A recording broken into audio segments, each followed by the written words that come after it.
Hello friends, ಬನ್ನಿ ಇವತ್ತು ಒಂದು ಆರೋಗ್ಯಕರವಾದ ರುಚಿಯಾದ ಸಿಂಪಲ್ಲಾಗಿ ಮಾಡುವಂಥ ಒಂದು ಮಶಪ್ ಮಾಡೋಣ. ಅದಕ್ಕೆ ನಾನಿವಾಗ ಬೇಳೆ ತೊಳ್ಕೊಂಡಿದ್ದೀನಿ. ಮಸೂರು ಬೇಳೆ ಮತ್ತು ತೊಗರಿಬೇಳೆ ಎರಡನ್ನೂ ತೊಳ್ಕೊಂಡು ಈ ಥರ ನೀರು ಹಾಕಿ ಇಟ್ಕೊಂಡಿದ್ದೀನಿ. ಇದಕ್ಕಿವಾಗ ಏನೇನು ಹಾಕಬೇಕಂತ ಅಂದರೆ ತುಂಬ ಸಿಂಪಲ್ ಇದು ಮಾಡೋದಕ್ಕೆ. ಇವಾಗ ಫಸ್ಟು ಸ್ಟವ್ ಹಚ್ಕೊಳ್ಳೋಣ. ಸ್ಟವ್ ಆನ್ ಮಾಡಿಕೊಂಡೆ.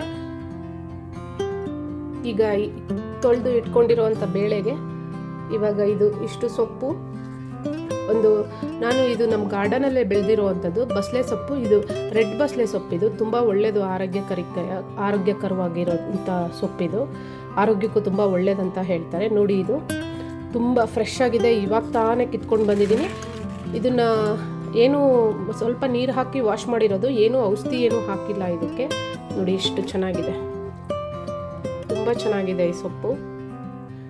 ಚೆನ್ನಾಗಿ ಒಂದ್ಸರಿ ವಾಶ್ ಮಾಡ್ಕೊಂಡಿದ್ದೀನಿ, ಯಾಕಂದರೆ ಏನೂ ಔಷಧಿ ಹಾಕಿರೋದಿಲ್ಲ. ಹಾಗಾಗಿ ಏನಿಲ್ಲ, ಈ ಬೇಳೆ ಇಟ್ಟಿದ್ದೀನಿ ಅದಕ್ಕೆ, ಮತ್ತು ಈ ಸೊಪ್ಪೆಲ್ಲ ಹಾಕ್ಕೊಳ್ತಾ ಇದ್ದೀನಿ. ನೋಡಿ ಹೀಗೆ ಒಂದು ಅರ್ಧ ಕಪ್ ಬೇಳೆ ಹಾಕ್ಕೊಂಡಿದ್ದೀನಿ. ಅದಕ್ಕೆ ಒಂದು ಸೈಡು ಈ ಥರ ಫುಲ್ಲು ಈ ಸೊಪ್ಪೆಲ್ಲ ನೀಟಾಗಿ ಈ ಥರ ಕಟ್ ಮಾಡ್ಕೊಳ್ಳೋ ನೆಸೆಸಿಟಿ ಇಲ್ಲ, ಯಾಕಂದರೆ ಇದು ಮೊಶಪ್ ಆಗಿರೋದ್ರಿಂದ ಮಸಿಯೋದು ಅಂತ ಅರ್ಥ. ಸೊಪ್ಪನ್ನ ಹೀಗೆ ಕಡಿತೀವಲ್ಲ ಸೊಪ್ಪನ್ನ, ಅದಕ್ಕೆ ಮಸಿಯೋದು ಅಂತ ಹೇಳ್ತಾರಲ್ವರ, ಅದಕ್ಕೆ ಮೊಸ್ತಿರೋ ಸೊಪ್ಪು ಅಂತ ಹೇಳ್ಬೋದು, ಅಥವಾ ಮೊಶಪ್ ಸಾರು ಅಂತಲೂ ಹೇಳ್ಬೋದು. ಇದು ತುಮಕೂರಲ್ಲಿ ತುಂಬ ಮಾಡ್ತಾರೆ, ತುಮಕೂರು ಸ್ಪೆಷಲ್ ಇದು. ನಮ್ಮ ಕಡೆ ದಾವಣಗೆರೆ ಸೈಡ್ದಲ್ಲ, ಇದು ತುಮಕೂರು ರೆಸಿಪಿ ಇದು. ನೋಡಿ ಇವಾಗ ಈ ಥರ ಎಲ್ಲ ಹಾಕ್ಕೊಂಡೆ, ಫುಲ್ಲು ಸೊಪ್ಪೆಲ್ಲ ಹಾಕಿದ್ದೀನಿ ಈ ಥರ. ಇವಾಗ ಇದಕ್ಕೆ ಒಂದು 6 ಟೊಮೆಟೊ ಹಾಕ್ಕೋತಾ ಇದ್ದೀನಿ ನಾನು. ಈ ಥರ ಒಂದು ಮೀಡಿಯಮ್ ಸೈಜ್ದು, ತುಂಬ ದೊಡ್ಡದು ಅಲ್ಲ, ಮೀಡಿಯಮ್ ಸೈಜು. ಒಂದು 6 ಟೊಮೆಟೊಸ್ ಹಾಕ್ಕೊಳ್ಳೋಣ. 6 ಟೊಮೆಟೊಸ್ ಹಾಕ್ಕೋತಾ ಇದ್ದೀನಿ.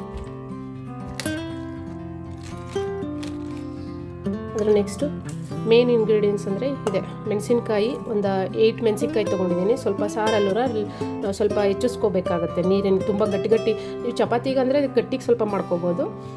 ರೈಸ್ ಜೊತೆ ತಿನ್ನೋದಕ್ಕೆ, ಮುದ್ದೆ ಜೊತೆ ತಿನ್ನೋದಕ್ಕೆ ಅಂತಂದರೆ ಸ್ವಲ್ಪ ಮೆಣಸಿನ್ಕಾಯಿ ಒಂದು 6 ಅಥವಾ 8 ಮೆಣಸಿನ್ಕಾಯಿ, ನಾನು 8 ಮೆಣಸಿನ್ಕಾಯಿ ತೊಗೊಂಡಿದ್ದೀನಿ. ಆಮೇಲೆ ಒಂದು 2 ಸ್ಪೂನು ಮೆಂತ್ಯ ತೊಗೊಂಡಿದ್ದೀನಿ. ಮೆಂತ್ಯ ಕಾಳು, ಅದನ್ನು ಅಷ್ಟೇ ಈ ಥರ ಸೈಡ್ಗೆ ಹಾಕ್ಕೊಂಡ್ಬಿಡೋಣ. ಒಂದು ಸೈಡು ಸ್ವಲ್ಪ ಜಾಗ ಬಿಟ್ಕೊಂಡಿದ್ದೀನಿ, ಅಲ್ಲಿ ಮೆಣಸಿನ್ಕಾಯಿ ಎಲ್ಲಿ ಹಾಕಿರ್ತೀವೋ ಅಲ್ಲೇ ಈ ಮೆಂತ್ಯ ಕಾಳನ್ನು ಹಾಕ್ಕೊಂಬಿಡೋದು. ಇಷ್ಟೇ ಇದು. ಇದನ್ನು ಇವಾಗ ಹಾಕ್ಬಿಟ್ಟು ಸ್ವಲ್ಪ ರುಚಿಗೆ ತಕ್ಕಷ್ಟು ಉಪ್ಪು ಹಾಕ್ಕೊಂಡು ಕ್ಲೋಸ್ ಮಾಡ್ಕೊಳ್ಳೋದು. 2 ಸ್ಪೂನ್ ಉಪ್ಪು ಹಾಕ್ಕೊಂಡಿದ್ದೀನಿ. ಉಪ್ಪು ಹಾಕ್ಕೊಂಡ್ಬಿಟ್ಟು, ನೀವು ಇದು ಬಸಳೆ ಸೊಪ್ಪು ಇಲ್ಲ ಅಂತ ಹೇಳಿದರೆ ನೀವು ಇದು ಪಾಲಕ್ ಸೊಪ್ಪು ಕೂಡ ಯೂಸ್ ಮಾಡ್ಕೋಬೋದು. ಆಮೇಲೆ ಇನ್ನೊಂದು ಚಕ್ಕುತ ಸೊಪ್ಪು ಅಂತ ಬರುತ್ತೆ, ಆ ಸೊಪ್ಪು ಕೂಡ ಯೂಸ್ ಮಾಡ್ಬೋದು ನೀವು. ಅದೆರಡರಲ್ಲೂ ಮಾಡಿದರೆ ಮೊಶಪ್ಪು ತುಂಬ ಚೆನ್ನಾಗಿರುತ್ತೆ. ಇಲ್ಲಿ ಬ್ಯಾಂಗ್ಳೂರಲ್ಲೂ ತುಂಬ ಜನ ಮಾಡ್ತಾರೆ ಇದು ಮೊಶಪ್ ಸಾಂಬಾರು. ನೀವು ಬ್ಯಾಂಗ್ಳೂರಲ್ಲಿ ತುಮಕೂರು ಸ್ಪೆಷಲ್ ಅಂತ ಹೇಳ್ತಾರೆ, ಬಟ್ ಬ್ಯಾಂಗ್ಳೂರಲ್ಲೂ ಸುಮಾರು ಜನ ಮಾಡ್ತಾರೆ. ನಿಮ್ಗೆ ಇದು ಇಷ್ಟ ಆದರೆ ನೀವು ಒಮ್ಮೆ ಮಾಡಿ, ತುಂಬ ಚೆನ್ನಾಗಿರುತ್ತೆ. ಇವಾಗ ಕ್ಲೋಸ್ ಮಾಡೋಣ, ಲಿಡ್ ಕ್ಲೋಸ್ ಮಾಡೋಣ. ಲಿಡ್ ಕ್ಲೋಸ್ ಮಾಡ್ತಾ ಇದ್ದೀನಿ.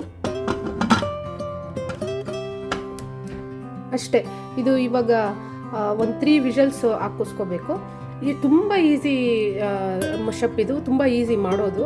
ನೋಡಿ ಒಮ್ಮೆ ಒಂದ್ಸರಿ. ನಿಮಗೆ ತುಂಬ ಟೈಮ್ ಇಲ್ಲ, ತುಂಬ ಸುಸ್ತಾಗಿದೆ, ಎಲ್ಲೋ ಹೊರಗಡೆ ಹೋಗ್ಬಿಟ್ಟು ಬಂದಿರ್ತೀರ, ಅವಾಗ ತುಂಬ ಟೈಮ್ ಇಲ್ಲದೆ ಇರುವಂಥ ಟೈಮಲ್ಲಿ ನೀವು ಇದನ್ನು ಈಸಿಯಾಗಿ ಅನ್ನದ ಜೊತೆ ಮಾಡ್ಕೋಬೋದು. ತುಂಬ ಚೆನ್ನಾಗಿರುತ್ತೆ. ಈವನ್ ಚಪಾತಿ ಜೊತೆ ತಿನ್ಬೋದು, ಮುದ್ದೆ ಜೊತೆ, ಎಲ್ಲದ್ರ ಜೊತೆ ತುಂಬ ಚೆನ್ನಾಗಿ ಹೊಂದ್ಕೊಳ್ಳುತ್ತೆ ಇದು. ಒಂದ್ಸರಿ ಟ್ರೈ ಮಾಡಿ ನೀವು. ಇದು ಒಂದು 3 ವಿಷಲ್ಸ್ ಆಗಲಿ.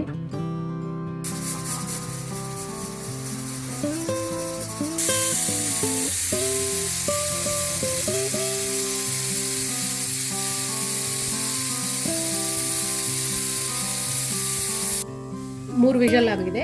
ಇವಾಗ ಇದಕ್ಕೆ ತಣ್ಣಗಾಗೋದ್ರೊಳಗಡೆ ಅದು ಒಂದು ಒಗ್ಗರಣೆ ಮಾಡ್ಕೊಂಡ್ಬಿಡೋಣ. ಅದಕ್ಕೆ ನಿಮಗೆ ಹೇಳಿದಾಗೆ ಒಂದು 2-3 ಈರುಳ್ಳಿ ಹಾಕ್ಕೊಳ್ಳಿ, ತುಂಬ ಚೆನ್ನಾಗಿರುತ್ತೆ. ಈ ಥರ ಸ್ವಲ್ಪ ಮೀಡಿಯಮ್ ಸೈಜ್ದು 3 ಈರುಳ್ಳಿ ಹಾಕ್ಕೊಳ್ಳಿ. ಈರುಳ್ಳಿ ಹೆಚ್ಕೊತಾ ಇದ್ದೀನಿ. ಹಾಗೆ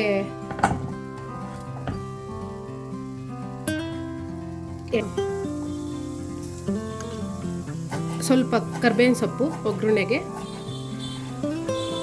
ಬಾಣಲಿ ಕಾಯ್ತಾ ಇದೆ. ಇವಾಗ ನಾನೊಂದು 2 ಈರುಳ್ಳಿ ತೊಗೊಂಡಿದ್ದೀನಿ. ನಿಮಗೆ ಅದು ಮಶಪ್ ಆಗಿರೋದ್ರಿಂದ ಸೊಪ್ಪು ಏನಾದರೂ ನೀವು ಮುದ್ದೆ ಜೊತೆ ಅಥವಾ ಚಪಾತಿ ಜೊತೆ ತಿನ್ನೋದಾದರೆ ಸ್ವಲ್ಪ ಈರುಳ್ಳಿ ಈ ಥರ ಉದ್ದುದ್ದಕ್ಕೆ ಹೆಚ್ಕೊಳ್ಳಿ. ಜಾಸ್ತಿ ಈರುಳ್ಳಿ ಹಾಕ್ಕೊಂಡ್ರೆ ಚೆನ್ನಾಗಿ ಬಾಯಿ ಸಿಗ್ತಾ ಇರುತ್ತೆ, ಆವಾಗ ಸ್ವಲ್ಪ ತಿನ್ನೋದಕ್ಕೆ ಚೆಂದ ಅನಿಸುತ್ತೆ. ಮಶಪ್ ಜೊತೆ ಆನಿಯನ್ನು ಈ ಥರ ಹೆಚ್ಕೊಂಡ್ಬಿಟ್ಟು ಒಂದು ಬಾಣಲಿಗೆ ಎಣ್ಣೆ ಹಾಕ್ಕೊಳ್ಳೋಣ. ಸ್ವಲ್ಪ ಹಾಗೆ ಸ್ವಲ್ಪ ಒಗ್ಗರಣೆಗೆ ಸಾಸಿವೆ ಹಾಕ್ಕೊಳ್ಳೋಣ.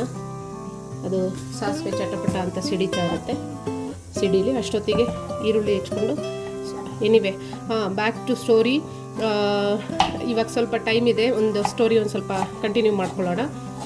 ಅವತ್ತು ನಮಗೆ ಅವರು ನೆನ್ನೆ ರೆಸಿಪಿನಲ್ಲಿ ಬ್ರೇಕ್ಫಾಸ್ಟ್ ಆಯಿತಾ ಅಂತ ಕೈಂಡ್ನೆಸ್ಸಿಂದ ಕೇಳಿದರು. ನಮಗೆ ತುಂಬ ಖುಷಿ ಆಯಿತು ನಮ್ಗೆ ಅವರು ಆ ಥರ ಕೇಳಿದ್ದು. ಅಂದರೆ ನಾವು ಎಲ್ಲೂ ಸಿಗ್ತಿರ್ಲಿಲ್ಲಲ್ಲ ಬ್ರೇಕ್ಫಾಸ್ಟು, ಅದಕ್ಕೋಸ್ಕರ ನಮಗೆ ಅವ್ರು ಕೇಳಿದ್ದು ಒಂಥರ ಖುಷಿ ವಿಚಾರ ಆಗೋಯಿತು.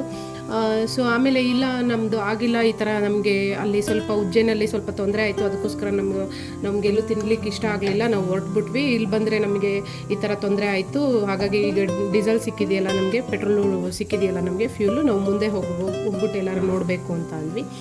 ಸೊ ಆವಾಗ ಅವರು ಹೇಳಿದರು ನಮಗೆ, ಸರ್ ನಿಮಗೆ ಏನಾದ್ರು ಕೊಡಲಾ ಸ್ವಲ್ಪ ಅಂತ ಅಂದರು.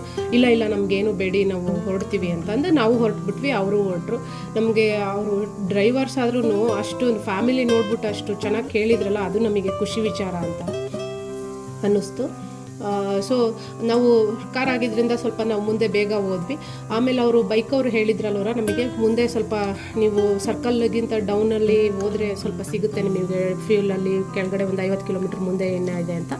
ಸೊ ಒಂದು 25 ಕಿಲೋಮೀಟ್ರ್ ಹೋದ್ವಿ. ಸೊ ಲಾರಿ ಅವ್ರಿಗೆ ಟಾಟಾ ಮಾಡಿಬಿಟ್ಟು ಥ್ಯಾಂಕ್ ಯು ಹೇಳ್ಬಿಟ್ಟು ಹೊರಟ್ವಿ. ಸೊ ಮುಂದೆ ಹೋದ್ವಿ. ಆಮೇಲೆ ಅಲ್ಲಿ ಹೋಗ್ತಿದ್ದಂಕಲೇ ನಮಗೆ ಒಂದು ರೈಟ್ ಸೈಡು ಒಂದು ಫ್ಲೈಓವರ್ಗಿಂತ ಕೆಳಗಡೆ ಒಂದು ರೈಟ್ ಸೈಡ್ ಡೈವರ್ಷನ್ ತೊಗೊಂಡ್ವಿ. ಅಲ್ಲೊಂದು 12ರಿಂದ 15 ಕಿಲೋಮೀಟ್ರ್ ಒಳಗಡೆ ಒಂದು ವಿಲೇಜ್ ಒಳಗಡೆ ಕೇಳ್ಕೊಂಡು ಹೋದ್ವಿ. ಅಲ್ಲಿ ನಮಗೆ ಇದು ಸಿಕ್ತು, ಡೀಸೆಲ್ ಸಿಕ್ತು. ಪೆಟ್ರೋಲ್ ಹಾಕಿಸ್ಕೊಂಡು ನಾವು ಪೆಟ್ರೋಲು ಏನಿವೆ ಹಾಕಿಸ್ಕೊಂಡು ಅದನ್ನು ಆಮೇಲೆ ಸದ್ಯ ಬದುಕೊಂಡ್ವಿ. ಸೊ ಅಟ್ಲೀಸ್ಟ್ ಮುಂದೆ ಹೋಗ್ಬೋದಲ್ಲ, ಇನ್ಮೇಲೆ ನಮ್ಮದು ಗಾಡಿ ಫುಲ್ ಆಯಿತು, ಬಾಡಿಗೆ ಏನಿವೆ ನಮ್ಮ ಕಾರಲ್ಲಿ ಏನಿದೆಯೋ ಅದನ್ನೇ ತಿನ್ಕೊಂಡು ಹೊರಟ್ಬಿಡೋಣ ಅಂತ ಹೇಳ್ಬಿಟ್ಟು ಮುಂದೆ ಹೊರಟ್ವಿ. ಸೊ ಮುಂದೆ ಹೋಗ್ತಾ ಇದ್ವಿ. ಸೊ ಅಲ್ಲಿ ಖುಷಿ ಆಯಿತು. ಅದಂತೂ ಡೀಸೆಲ್ ಸಿಕ್ಕಿದ್ದಂತೂ ನಮಗೆ ಫುಲ್ಲು ಒಂಥರ ಈ ಮರುಭೂಮಿಲಿ ನೀರು ಸಿಕ್ಕಂಗೆ ಅಷ್ಟು ಖುಷಿ ಆಗೋಯಿತು. ಆಮೇಲೆ ಸ್ವಲ್ಪ ಮುಂದೆ ಹೊರಟ್ವಿ. ಆಮೇಲೆ ಅಲ್ಲಿ ಮತ್ತೆ ಸಿಕ್ಕರು ಅವರು ನಮಗೆ. ನಾವು ಡೀಸೆಲ್ ಹಾಕಿಸ್ಕೊಂಡು ಹೋಗೋ ಅಷ್ಟೊತ್ತಿಗೆ ಅವ್ರು ಮತ್ತೆ ನಮಗೆ ರೋಡಲ್ಲಿ ಸ್ವಲ್ಪ ಮುಂದೆ ಡೀಸೆಲ್ ಹಾಕಿಸ್ಕೊಂಡು ಮುಂದೆ ಹೋದ್ಮೇಲೆ ಸ್ವಲ್ಪ ದೂರದಲ್ಲಿ ಮತ್ತೆ ಸಿಕ್ಕರು ನಮಗೆ. ಮತ್ತೆ ನಾವು ಹೈವೇಗೆ ಜಾಯ್ನ್ ಆದಮೇಲೆ ಆವಾಗ ಅವರು ಕೇಳಿದರು, ಸರ್ ನಿಮಗೆ ಪೆಟ್ರೋಲ್ ಪಂಪ್ ಸಿಗ್ತಾ ಸರ್, ನಿಮಗೆ ಪೆಟ್ರೋಲ್ ಸಿಗ್ತಾ ನಿಮಗೆ ಹಾಕಿಸ್ಕೊಂಡ್ರಾ ಅಂತ. ಎಷ್ಟು ಕೈಂಡ್ ಇರ್ತಾರೆ ನೋಡಿ ಜನ. ಆಮೇಲೆ ಅವ್ರು ಹೇಳಿದರು, ಸರ್ ನಿಮ್ಮದು ಕರ್ನಾಟಕ ರಿಜಿಸ್ಟ್ರೇಷನ್ ನೋಡಿಕೊಂಡು ನಾವು ನಿಲ್ಲಿಸಿದ್ವಿ ಸರ್, ನಾವು ಬೆಂಗಳೂರಿಗೆಲ್ಲ ಬಂದಿದ್ದೀವಿ, ಬೆಂಗಳೂರಲ್ಲೆಲ್ಲ ಸ್ವಲ್ಪ ದಿನ ನಾವು ಎಲ್ಲ ಗಾಡಿ ಓಡಿಸ್ಕೊಂಡು ಅಲ್ಲೆಲ್ಲ ಏನು ಲೋಡೆಲ್ಲ ಹಾಕ್ತಾ ಇರ್ತೀವಿ ಅಂತ ಎಲ್ಲ ಹೇಳಿದರು ಅವರು. ನಮಗೂ ಖುಷಿ ಅನ್ನಿಸ್ತು, ಅವರು ನಮ್ಮ ಕರ್ನಾಟಕಕ್ಕೆ ಬಂದಿದ್ದಾರೆ, ಬೆಂಗಳೂರಿಗೆ ಬಂದಿದ್ದಾರೆ ಅಂತ ಹೇಳ್ಬಿಟ್ಟು. ಆಮೇಲೆ ಸಿಕ್ತು, ಥ್ಯಾಂಕ್ ಯು ಸೋ ಮಚ್ ಅಂತ ಹೇಳ್ಬಿಟ್ಟು ನಾವು ಜರ್ನಿ ಕಂಟಿನ್ಯೂ ಮಾಡಿದ್ವಿ. ಆಮೇಲೆ ಒಂದು ಸೆಕೆಂಡ್, ಇದು ಅಷ್ಟೊತ್ತಿಗೆ ಒಗ್ಗರಣೆ ಸಿಡೀತಿದ್ದು, ಸ್ವಲ್ಪ ಒಗ್ಗರಣೆ ಹಾಕೊಂಡ್ಬಿಡೋಣ. ಸ್ವಲ್ಪ ನೋಡ್ಕೊಂಡು ಹಾಕೊಳ್ಳಿ, ಎಣ್ಣೆ ಸಿಡಿಯುತ್ತೆ ಕೈಗೆ. ಒಗ್ಗರಣೆ ಸ್ವಲ್ಪ ಈ ಥರ ಬಾಡಿಸ್ಕೊಡಿ, ಈರುಳ್ಳಿನ ಸ್ವಲ್ಪ ಬಾಡಿಸ್ಕೊಳ್ಳಿ, ಹಸಿ ವಾಸನೆ ಹೋಗಂಗೆ. ಇದಕ್ಕೆ ತುಂಬ ಏನು ಬಾಡಿಸ್ಕೊಳ್ಳೋದು ಬೇಕಾಗಿಲ್ಲ, ಸ್ವಲ್ಪ ಈ ಥರ ಉರಿ ಜಾಸ್ತಿ ಮಾಡಿಕೊಂಡು ಒಗ್ಗರಣೆನಲ್ಲಿ ಸ್ವಲ್ಪ ಕ್ರಂಚಿಯಾಗಿ ಸ್ವಲ್ಪ ಕರುಮ್ ಅನ್ನಂಗೆ ಇರಲಿ ಈರುಳ್ಳಿ. ಆವಾಗ ನಿಮಗೆ ಮೊಶಪ್ಪಲ್ಲಿ ಸಿಗ್ತಾ ಇದ್ದರೆ ಒಂಥರ ತಿನ್ನಲಿಕ್ಕೆ ಖುಷಿ ಅನಿಸುತ್ತೆ. ಅದಕ್ಕೆ ಜಾಸ್ತಿ ಈರುಳ್ಳಿ ಹಾಕ್ಕೊಳ್ಳಿ ಅಂತ ಹೇಳಿದ್ದು ನಾನು ನಿಮಗೆ. ಹೀಗೆ ಸ್ವಲ್ಪ ಮಾಡ್ಕೊಳ್ಳಿ. ಇದು ಇಷ್ಟೇ, ಹೆಚ್ಚೋ ಅಂಥ ಕೆಲಸ ಇರೋದು ಇದರಲ್ಲಿ ಇಷ್ಟೇ, ಜಾಸ್ತಿ ಏನೂ ಇಲ್ಲ. ನಾನು ನಿಮಗೆ ಹೇಳಿದ್ನಲ್ಲ, ತುಂಬ ಸಿಂಪಲ್ಲು, ಈಸಿ ಆ್ಯಂಡ್ ನ್ಯೂಟ್ರಿಷಿಯಸ್. ಮಾಡಿಕೊಂಡ್ರೆ ತುಂಬ ಚೆನ್ನಾಗಿರುತ್ತೆ, ರುಚಿಯಾಗಿರುತ್ತೆ. ಒಗ್ಗರಣೆ ರೆಡಿ ಆಯಿತು. ಇವಾಗ ಇದು ಕುಕ್ಕರ್ ತಣ್ಣಗಾಗ್ತಾ ಇದೆ. ಇಲ್ಲಿ ಕುಕ್ಕರ್ ತಣ್ಣಗಾಗ್ತಾ ಇದೆ ನೋಡಿ. ಇನ್ನೂ ಸ್ವಲ್ಪ ಬಿಸಿ ಆರಬೇಕಿದು. ಅಷ್ಟೊತ್ತಿಗೆ ಒಂದು ಸ್ವಲ್ಪ ನಾವು ಮಸಾಲ ರೆಡಿ ಮಾಡ್ಕೊಳ್ಳೋಣ ರುಬ್ಲಿಕ್ಕೆ. ಮಸಾಲೆಗೆ ಇದು ಸ್ವಲ್ಪ ಒಂದು 3 ಫುಲ್ಲು ಬೆಳ್ಳುಳ್ಳಿ ಫುಲ್ ಉಂಡೆ ಬೆಳ್ಳುಳ್ಳಿ ಒಂದು 3 ಹಾಕ್ಕೊಂಡಿದ್ದೀನಿ. ಇದಕ್ಕೆ ಮೇನ್ ಇಂಗ್ರೀಡಿಯೆಂಟ್ಸು ಆಗಲೇ 2 ಬೇಯಿಸ್ಲಿಕ್ಕೆ ಹಾಕಿದ್ದೆ ನಿಮಗೆ. ನಾನು ಹೇಳಿದೆ ಮೆಣಸಿನ್ಕಾಯಿ ಸ್ವಲ್ಪ ಜಾಸ್ತಿ ಹಾಕಿದರೆ ಮೊಸಪ್ಪು ಚೆನ್ನಾಗಿ ರುಚಿ ಇರುತ್ತೆ ಅಂತ. ಅದ್ರ ಮೆಣಸಿನ್ಕಾಯಿ ಮತ್ತು ಮೆಂತ್ಯ ಕಾಳು ಹಾಕಿದ್ದೀನಿ. ಅದಕ್ಕೆ ಮೆಂತ್ಯ ಕಾಳು ಕಹಿ ಏನು ಬರಲ್ಲ ಬೇಯಿಸಿದಾಗ, ಯಾಕಂದರೆ ಸಾಲ್ಟ್ ಕೂಡ ಹಾಕಿ ಬೇಯಿಸಿರ್ತೀವಲ್ವ, ಹಾಗಾಗಿ ಚೆನ್ನಾಗಿ ಬರುತ್ತೆ. ಆಮೇಲೆ ಇದಕ್ಕೊಂದು 2.5 ಸ್ಪೂನು ಈ ಥರ ಬೆಳ್ಳುಳ್ಳಿ ಹಾಕ್ಕೊಳ್ಳಿ. 2.5 ಸ್ಪೂನು ಬೆಳ್ಳುಳ್ಳಿ ಹಾಕ್ಕೊಂಡಿದ್ದೀನಿ. 2.5 ಸ್ಪೂನು ಸಾರಿ ಬೆಳ್ಳುಳ್ಳಿ ಜೊತೆ ಇದನ್ನು ಹಾಕ್ಕೊಳ್ಳಿ, ಜೀರಿಗೆ ಹಾಕ್ಕೊಳ್ಳಿ ಒಂದು 2.5 ಸ್ಪೂನು. ಅದು ಹಾಕ್ಕೊಂಡ್ಬಿಟ್ಟು ಇದ್ರ ಜೊತೆ ನಾನು ಇವಾಗ ಇದು ತಣ್ಣಗಾದ್ಮೇಲೆ, ಕುಕ್ಕರ್ ತಣ್ಣಗಾದ್ಮೇಲೆ ಅದರಲ್ಲಿರೋವಂಥ ಮೆಣಸಿನ್ಕಾಯಿ ಮತ್ತು ಟೊಮೆಟೊ ಮತ್ತು ಏನು ಕಾಳು ಹಾಕಿದ್ದೀನಲ್ಲ ಮೆಂತ್ಯ ಕಾಳು, ಅದಷ್ಟು ನಾನು ಇದಕ್ಕೆ ಸ್ವಲ್ಪ ತಣ್ಣಗಾಗಲಿ, ಬಿಸಿ ಆರುತ್ತೆ. ಆಮೇಲೆ ಅದನ್ನು ತೆಗೆದುಬಿಟ್ಟು ತಣ್ಣಗೆ ಮಾಡಿಕೊಂಡು ಇದ್ರ ಜೊತೆ ಹಾಕ್ಕೊಂಡು ರುಬ್ಕೊಳ್ತಾ ಇದ್ದೀನಿ. ಆಮೇಲೆ ಅವರು ಕೇಳಿಬಿಟ್ಟು ಬ್ಯಾಂಗ್ಳೂರಿಗೆಲ್ಲ ಬಂದಿದ್ದೆಲ್ಲ ವಿಚಾರ ಕೇಳಿ ನಮಗೂ ಖುಷಿ ಆಯಿತು. ಆಮೇಲೆ ಹೊರಟ್ಬಿಟ್ವಿ ಇಬ್ಬರೂ. ಆಮೇಲೆ ಮತ್ತೆ ನಾವು ಸ್ವಲ್ಪ ಮುಂದೆ ಹೋದ್ಮೇಲೆ ಸ್ವಲ್ಪ ನಮ್ಮ ಮನೆಯವರು ಯಾಕೋ ಸ್ವಲ್ಪ ಈ ಫೀಲಿಂಗ್ ವೆರಿ ಒಂಥರ ಸುಸ್ತು ಅನ್ನಿಸ್ತಾ ಇತ್ತು ಅವ್ರಿಗೆ. ತುಂಬ ಒಂಥರ ಕಷ್ಟ ಅನ್ನಿಸ್ತು ಡ್ರೈವ್ ಮಾಡೋಕ್ಕೆ ಅಂತ ಹೇಳಿಬಿಟ್ಟು ಆಮೇಲೆ ನಾನು ಡ್ರೈವ್ ಮಾಡ್ತೀನಿ ಅಂತ ಹೇಳಿದೆ. ಆಮೇಲೆ ಅವ್ರು ನನಗೆ ಡ್ರೈವಿಂಗ್ ಕೊಟ್ಟರು. ನಾನು ಡ್ರೈವ್ ಮಾಡ್ತಾಯಿದ್ದೆ, ಬರೀ 1 ಕಿಲೋಮೀಟ್ರ್ ಅಷ್ಟೇ ಡ್ರೈವ್ ಮಾಡಿದ್ದು. ಆಮೇಲೆ ಅಷ್ಟೊತ್ತಿಗೆ ಅವರು ಇಲ್ಲ ನೀನು ಡ್ರೈವ್ ಮಾಡಬೇಡ, ಹೈವೇ ಇದು ತುಂಬ. ಆಮೇಲೆ ಈವನ್ ಡೈವರ್ಷನ್ ಕೂಡ ಬಂತು. ನಾವು ಸೀದಾ ಹೋದರೆ ನಮಗೆ ಡೆಲ್ಲಿ ಕಡೆ ಹೋಗ್ತಾಯಿತ್ತು, ನಾವು ರಾಜಸ್ಥಾನ್ ಕಡೆ ಹೋಗಬೇಕಾಗಿತ್ತು. ಸೊ ರೈಟಿಗೆ ತೊಗೋಬೇಕಾಗಿತ್ತು. ಸೊ ರೈಟಿಗೆ ಡೈವರ್ಷನ್ ಬಂತು ಅಂತ ಹೇಳಿಬಿಟ್ಟು ಅಲ್ಲಿ ನಾವು ರೈಟ್ ತೊಗೊಳೋದಕ್ಕಿಂತ ಮುಂಚೆ ನಾನು ಕೇಳಿದೆ ಇವ್ರಿಗೆ, ಇಲ್ಲ ನೀನು ಇಲ್ಲೇ ನಿಲ್ಲಿಸು, ನಾನು ಸ್ವಲ್ಪ ಹೊತ್ತು ನಿದ್ದೆ ಮಾಡ್ಕೋತೀನಿ, ಒಂದು 10 ನಿಮಿಷ ನಿದ್ದೆ ಮಾಡ್ತೀನಿ, ನನಗೆ ಸುಸ್ತು ಸ್ವಲ್ಪ ಕಡಿಮೆ ಆಗುತ್ತೆ, ಆಮೇಲೆ ತುಂಬ ಬಿಸಿಲಿತ್ತಲ್ವ ಹಾಗಾಗಿ. ಸೊ ನಿದ್ದೆ ಮಾಡ್ಕೋತೀನಿ ಅಂತ ಹೇಳಿ ಅಲ್ಲಿ ನಿಲ್ಲಿಸ್ಕೊಂಡಿದ್ವಿ. ಅಷ್ಟೊತ್ತಿಗೆ ಮತ್ತೆ ಅವರು ಲಾರಿನವರು ಸಿಕ್ಕರು ನಮಗೆ. ಲಾರಿನವ್ರು ಬಂದರು. ಆಮೇಲೆ ಹಿಂದೆ ಬಂದ್ಬಿಟ್ಟು ನಿಲ್ಲಿಸಿದ್ರು. ನಿಲ್ಲಿಸ್ಬಿಟ್ಟು, ಸರ್ ಏನಾಯಿತು, ಯಾಕೆ ಇಲ್ಲಿ ನಿಲ್ಸ್ಕೊಂಡ್ಬಿಟ್ಟಿದ್ದೀರಾ, ಸರ್ ಹುಷಾರಿಲ್ವಾ ಅಂತ ಎಲ್ಲ ಕೇಳಿದರು. ಆಮೇಲೆ ಮಕ್ಕಳಿಗೆ ಏನೋ ತಿನ್ನೋಕ್ಕೆ ಕೊಡಿಸಿದ್ರಾ, ಸಿಕ್ತು ಅಂತ. ಹೈವೇನಲ್ಲಿ ಏನೂ ಸಿಗ್ತಿರ್ಲಿಲ್ಲ. ಹೈವೇ ಆಗಿದೆ ಎಲ್ಲ ಕಡೆ, ಇನ್ಫ್ರಾಸ್ಟ್ರಕ್ಚರ್ ಎಲ್ಲ ಚೆನ್ನಾಗಿದೆ, ತುಂಬ ಒಳ್ಳೆ ಇನ್ಫ್ರಾಸ್ಟ್ರಕ್ಚರ್ಸ್ ಇದೆ, ಖುಷಿ ಅನಿಸುತ್ತೆ. ಆದರೆ ಅಲ್ಲಿ ಏನೂ ನಮಗೆ ಊಟ ತಿಂಡಿಗೆ ಆಪ್ರೇಷನ್ಸ್ ಏನೂ ನಡೀತಿಲ್ಲ, ಅಲ್ಲಿ ಏನೂ ಸಿಕ್ಕಿಲ್ಲ ನಮಗೆ. ಆಮೇಲೆ ಅವರು ಹೇಳಿದರು, ಅವರು ಇದರಲ್ಲಿ ಟ್ರಕ್ಕಲ್ಲಿ ಏನು ತೊಗೊಂಡು ಹೋಗ್ತಾಯಿದ್ರು ಅಂದರೆ, ಲಾರಿ ಲೋಡು ಸ್ವಲ್ಪ ಟ್ರಕ್ಕಲ್ಲಿ ಏನು ತೊಗೊಂಡು ಹೋಗ್ತಾಯಿದ್ರು ಅಂದರೆ ದೊಡ್ಡ ಸ್ವಲ್ಪ ಕಲ್ಲಂಗಡಿ ಹಣ್ಣೆಲ್ಲ ಇಟ್ಕೊಂಡಿದ್ರು. ಪಾಪ ಅವ್ರಿಗೆ ತಿನ್ನೋಕ್ಕೇನಾರು ಇಟ್ಕೊಂಡಿದ್ರು, ಲೋಡ್ ಅದೇ ಇತ್ತೋ ನಮಗೆ ಗೊತ್ತಿಲ್ಲ. ಸೊ ಅವರು ಆಮೇಲೆ ಏನೂ ತಿಂದಿಲ್ಲ, ಈ ಥರ ಸುಸ್ತಾಗ್ತಿದೆ ಅಂದಿದ್ದಕ್ಕೆ ಹುಡುಗರು ಇಳಿದ್ಬಿಟ್ಟು ಇಬ್ಬರೂ, ನಮಗೆ ಮಕ್ಕಳು 3 ಜನ ಇದ್ದಾರೆ ಅಂತ ಗೊತ್ತಿದ್ರಲ್ಲ ಅವರ, ನೋಡಿದ್ರಲ್ಲ ಅವರು. ಸೊ 3 ದೊಡ್ಡ ಕಲ್ಲಂಗಡಿ ಹಣ್ಣ ಕೊಟ್ಬಿಟ್ಟು, ಸರ್ ಹೆಚ್ಚಿಕೊಡ್ಲಾ, ತಿಂತೀರಾ ಅಂತ ಎಲ್ಲ ಕೇಳಿದರು. ಇಲ್ಲ ಥ್ಯಾಂಕ್ ಯು ಸೋ ಮಚ್ ಅಪ್ಪ, ಇನ್ನೊಂದು ಸ್ವಲ್ಪ ಬೇಕಾ ಅಂತಲೂ ಕೇಳಿದರು. ಸರ್ ಇನ್ನೊಂದೆರಡು ಕೊಡ್ಲಾ ಅಂತ ಕೇಳಿದ್ರು. ನೋನು ಇಲ್ಲಪ್ಪ, ನೀನು ಇಷ್ಟು ಎಲ್ಲ ನಮಗೆ ಉಪಕಾರ ಮಾಡಿದ್ದೇನೆ ತುಂಬ ದೊಡ್ಡ ಮಾತು. ಸೊ ನನಗೆ ಇದನ್ನೇ ನಾನು ಹೇಗೆ ನನಗೆ ಹೇಳಬೇಕು, ನಿನಗೆ ಕೃತಜ್ಞತೆ ಹೇಳಬೇಕು ಗೊತ್ತಾಗ್ತಿಲ್ಲ, ಥ್ಯಾಂಕ್ ಯು ಸೋ ಮಚ್ ಅಂತ ಹೇಳಿಬಿಟ್ಟು ಆಮೇಲೆ ಅವರು ಹೊರಟರು, ಅವರು ಹೋದರು. ಆಮೇಲೆ ನಾವು ಅಲ್ಲೇ ಸ್ವಲ್ಪ ಹೊತ್ತು ರೆಸ್ಟ್ ಮಾಡಿ, ಆಮೇಲೆ ಅಲ್ಲೇ ಕಲ್ಲಂಗಡಿ ಹಣ್ಣು ಸ್ವಲ್ಪ ಚಾಕು ಎಲ್ಲ ತೊಗೊಂಡೋಗಿದ್ವಿ. ನಮ್ಮ ಕಾರಲ್ಲೆಲ್ಲ ಇತ್ತು, ಎಲ್ಲ ಎಕ್ವಿಪ್ಮೆಂಟ್ಸ್ ಎಲ್ಲ ಇತ್ತು, ಅದರಲ್ಲೇ ಹೆಚ್ಕೊಂಡು ಆಮೇಲೆ ಅಲ್ಲೇ ಸ್ವಲ್ಪ ತಿಂದು ಎಲ್ಲ ರಿಲ್ಯಾಕ್ಸ್ ಮಾಡಿಕೊಂಡು ಆಮೇಲೆ ರಾಜಸ್ಥಾನ ಕಡೆ ಡೈವರ್ಷನ್ ತೊಗೊಂಡು ಹೋದ್ವಿ. ಅಲ್ಲಿ ಹೋದ್ಮೇಲೂ ನಾನು ಹೇಳಿದ್ನಲ್ಲ, ಅದು ನಮಗೆ ಸ್ವಲ್ಪ ಏನು ಅಷ್ಟೊಂದು ಇನ್ಫ್ರಾಸ್ಟ್ರಕ್ಚರ್ಸ್ ಇದ್ರೂ ಏನು ಫೆಸಿಲಿಟೀಸು ಆಪ್ರೇಷನ್ಸ್ ಇಲ್ಲದೆ ಇರೋದ್ರಿಂದ ಸುಮಾರು ಒಂದು 5:15 ಏನೋ ನಮಗೆ ಒಂದೇ ಒಂದು ಹೋಟೆಲ್ ಥರ ಸಿಕ್ತು. ನಿಜವಾಗ್ಲೂ ಇದು ಏನಂತಂದರೆ ರೋಡ್ ಟ್ರಿಪ್ ಹೋದಾಗ ನಮಗೆ ನಾವು ಊಟನ ಹೊಟ್ಟೆ ತುಂಬ ತಿನ್ನಬೇಕು ಅಂತ ಎಕ್ಸ್ಪೆಕ್ಟೇಷನ್ಸ್ ಏನು ಇಟ್ಕೊಂಡು ಹೋಗಬಾರ್ದು. ಅಲ್ಲಿ ನಮಗೆ ಅಷ್ಟೊಂದು ಏನು ಅಗತ್ಯವಾಗಿ ತಿನ್ನೋವಂಥ ವಸ್ತುಗಳು ಅಷ್ಟೊಂದು ಜಾಸ್ತಿ ಏನೂ ಸಿಗೋದಿಲ್ಲ. ಅಂದರೆ ಲೈಕ್ ನೀವು ಸ್ವಲ್ಪ ದೊಡ್ಡ ಸಿಟಿ ಹತ್ರ ಹೋಗ್ತಿದ್ದಂಕಲ್ಲೇ ಸಿಗುತ್ತೆ, ಬಟ್ ಈ ಥರ ನ್ಯಾಷನಲ್ ಹೈವೇ ದೊಡ್ಡದು ಎಕ್ಸ್ಪ್ರೆಸ್ ಹೈವೇಗಳಲ್ಲೆಲ್ಲ ಸ್ವಲ್ಪ ಕಷ್ಟನೇ ಸಿಗೋದು. ನಮಗೆ ಅಲ್ಲಿ ಸಿಕ್ತು, ಬಟ್ ನಮಗೆ ಅಲ್ಲಿ ಕೂತಿದ್ದ ಕ್ರೌಡು ಎಲ್ಲರೂ ಅಲ್ಲೇ ಗುಡ್ಡೆ ಹಾಕ್ಕೊಂಡ್ಬಿಟ್ಟಿದ್ರು. ಸೊ ನಾವು ಏನಿವೆ ರಾಜಸ್ಥಾನದ ಹತ್ತಿರ ಹೋಗಬೇಕಾಗಿತ್ತು. ನಮಗೆ ಅಷ್ಟರಲ್ಲಿ ನಾವು ಕತ್ಲಾಗದ್ರೊಳಗಡೆ ಅಟ್ಲೀಸ್ಟ್ ಸಿಟಿ ಹತ್ರ ಹೋದರೆ ನಮಗೆ ಸ್ವಲ್ಪ ಉಳ್ಕೊಳ್ಳೋದಕ್ಕೆ ವ್ಯವಸ್ಥೆ ಕೂಡ ಮಾಡ್ಕೋಬೇಕಾಗಿತ್ತಲ್ವರ. ಸೊ ಅದು ನೆಕ್ಸ್ಟು ನಾನು ನಿಮಗೆ ಹೇಳ್ತೀನಿ. ಇವಾಗ ಇದು ತಣ್ಣಗಾಗಿದೆ, ನಾನು ಅದನ್ನು ತಣ್ಣಗಾಗಿದೆ ಇವಾಗಿದು.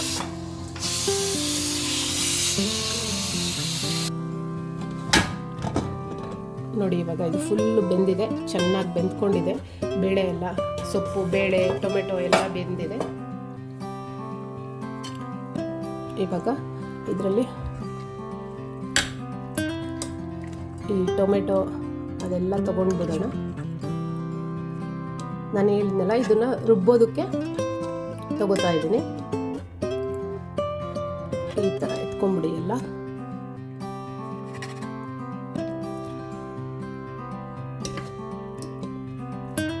ಸೊ ನಮ್ಗೆ ಅಲ್ಲಿ 5:15 ನಾವು ಅಲ್ಲಿ ತಲುಪಿದ್ರು ನಮಗೆ ಊಟಕ್ಕೆ ಅಲ್ಲಿ ನಿಂತ್ಕೊಳ್ಳೋಕ್ಕೆ ಟೈಮ್ ಇರಲಿಲ್ಲ.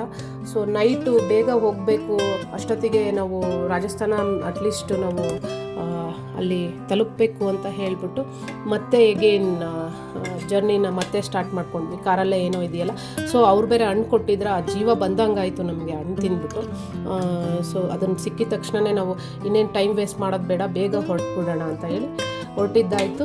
ಆಮೇಲೆ ಅಲ್ಲಿ ನೈಟು ಹೇಗೆಲ್ಲ ರೂಮ್ ಬುಕ್ ಮಾಡ್ಕೊಂಡ್ವಿ.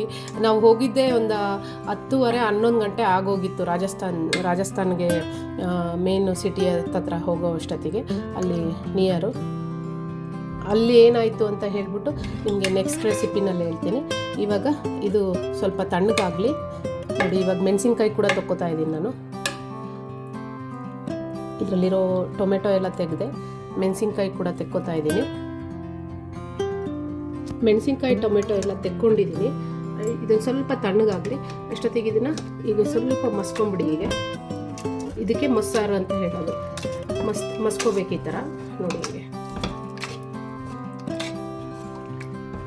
ನಿಮ್ಗೆ ಎಷ್ಟೊಂದು ಟೈಮ್ ಇಲ್ಲ ಅಂದರೆ ನೀವು ಸ್ವಲ್ಪ ತಣ್ಣಗಾದ್ಮೇಲೆ ಬರೀ ಸೊಪ್ಪು ಮಾತ್ರ ತೆಕ್ಕೊಂಡು ನೀವೇನು ಮಸಾಲೆ ರುಬ್ಬಿರ್ತೀರಲ್ಲ, ಮಸಾಲೆ ಸಪ್ರೇಟ್ ತೆಗೆದಿಟ್ಕೊಳ್ಳಿ. ಆ ಮಸಾಲೆನ ರುಬ್ಬಿದ ಜಾರ್ಗೆ ಸ್ವಲ್ಪ ಸೊಪ್ಪನ್ನ ಹಾಕ್ಬಿಟ್ಟು 1 ಸೆಕೆಂಡು ರಿವರ್ಸಲ್ಲಿ ಒಂದೇ 1 ಸೆಕೆಂಡಲ್ಲಿ ಈ ಥರ 2 ಸೆಕೆಂಡ್ 1 ಸೆಕೆಂಡು ಓಡಿಸ್ಕೊಂಡ್ರೆ ನಿಮಗೆ ಸೊಪ್ಪು ಫುಲ್ಲು ಸ್ವಲ್ಪ ಕ್ಲೀನಾಗಿ ಮಸ್ಕೊಳ್ಳುತ್ತೆ. ಅಷ್ಟು ಮಾತ್ರ. ಮತ್ತು ತುಂಬ ಓಡಿಸ್ಕೊಬೇಡಿ, ತುಂಬ ಓಡಿಸ್ಕೊಂಡ್ರೆ ತುಂಬ ಗ್ರೀನಾಗಿ ಒಂಥರ ಆಗಿಬಿಡುತ್ತೆ. ಇದೆ ನೋಡಿ ಇವಾಗ ಇಷ್ಟೇ. ಇದು ಮಶಪ್ ಅಂತ ಅಂದರೆ ಮಸ್ತಿದೆ ನೋಡಿ ಸೊಪ್ಪನ್ನ. ಇದಕ್ಕೆ ಇವಾಗ ಈ ಮೆಣಸಿನ್ಕಾಯಿ, ಬೆಳ್ಳುಳ್ಳಿ ಮತ್ತು ಜೀರಿಗೆ ಏನು ಹಾಕ್ಕೊಂಡಿದ್ದೀನಿ ಆ ಮೆಣಸಿನ್ಕಾಯಿ ಕೂಡ ಹಾಕ್ಕೊತಾ ಇದ್ದೀನಿ. ಹಾಗೆ ಈ ಟೊಮೆಟೊ ಕೂಡ ತಣ್ಣಗಾಗಿದೆ, ಆ ಟೊಮೆಟೊ ಕೂಡ ಇದಕ್ಕೆ ಹಾಕ್ಕೊತಾ ಇದ್ದೀನಿ. ಎಲ್ಲ ಹಾಕ್ಕೊಂಬಿಡಿ ಟೊಮೆಟೊ ಕೂಡ. ಇದನ್ನ ಇವಾಗ ರುಬ್ಕೊಂಬರ್ತೀನಿ. ಈ ಥರ ರುಬ್ಬಿರೋ ಅಂಥ ಮಸಾಲೆನ ಇದಕ್ಕೆ ಹಾಕ್ಕೊಳ್ಳಿ, ಮಿಕ್ಸ್ ಮಾಡ್ಕೊಳ್ಳಿ. ಇವಾಗ ನೋಡಿ ಇದು ಈ ಥರ ಮಿಕ್ಸ್ ಮಾಡ್ಕೊಳ್ಳಿ. ಎಷ್ಟು ಚೆನ್ನಾಗಿರುತ್ತೆ ಗೊತ್ತಾ ಇದು. ತುಂಬಾ ಸಿಂಪಲ್ ಆ್ಯಂಡ್ ರುಚಿಯಾದಂಥ ರೆಸಿಪಿ ಇದು. ಮಾಡಿ ರೈಸ್ ಜೊತೆ ತಿನ್ನಿ. ರೈಸು ಮುದ್ದೆ ಅಂತೂ ತುಂಬ ಚೆನ್ನಾಗಿರುತ್ತೆ. ಆಮೇಲೆ ಇದಕ್ಕೆ ನಾನು ಹಾಕ್ಕೊಂಡಿರೋಂಥ ಒಗ್ಗರಣೆನ, ಇದೇನು ಒಗ್ಗರಣೆ ಹಾಕಿದ್ದೀನಿ ಅದನ್ನು ಈ ಥರ ಮಿಕ್ಸ್ ಮಾಡ್ಕೊಳ್ಳೋದು ಅಷ್ಟೇ.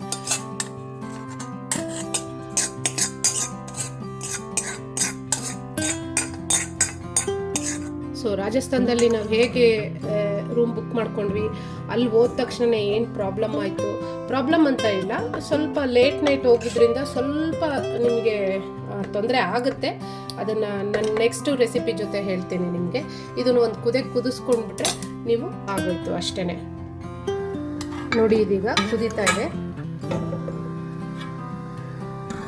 ಕನ್ಸಿಸ್ಟೆನ್ಸಿ ನೋಡ್ಕೊಳ್ಳಿ. ನೀವು ನೀರು ಬೇಕಾದರೆ ಸ್ವಲ್ಪ ಆ್ಯಡ್ ಮಾಡ್ಕೊಳ್ಳಿ. ಚಪಾತಿಗೆ ಅಂದರೆ ಗಟ್ಟಿಗೆ ಮಾಡ್ಕೊಳ್ಳಿ, ಅನ್ನಕ್ಕೆ ಮತ್ತು ಸ್ವಲ್ಪ ಮುದ್ದೆಗೆ ಅಂದರೆ ಸ್ವಲ್ಪ ನೋಡ್ಕೊಂಡು ಮಾಡ್ಕೊಳ್ಳಿ. ತುಂಬ ಚೆನ್ನಾಗಿರುತ್ತೆ. ಒಮ್ಮೆ ಪಾಲಕ್ ಸೊಪ್ಪು ಜೊತೆ ಟ್ರೈ ಮಾಡಿ ನೋಡಿ. ಮುಂದಿನ ಸ್ಟೋರಿನ ಮುಂದಿನ ರೆಸಿಪಿನಲ್ಲಿ ಸಿಗೋಣ. Thank you.